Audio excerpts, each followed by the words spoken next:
Okay, so here we had some leftover paint from a previous pour, and so we're doing a tree ring pour with Floetrol, 1-to-1 ratio with Floetrol, paint, and a little splash of water. We used a few different colors, a neon green color, a beautiful blue color, a pink neon color, a teal.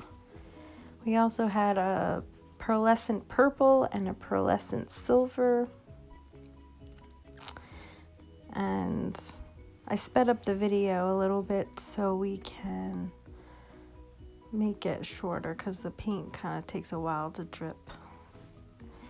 But yeah, so this is all we were doing with our Labor Day off.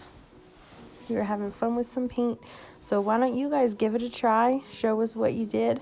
Tell us how it turned out. And please like, comment, and subscribe on our video. Thank you. I hope you enjoyed watching our videos.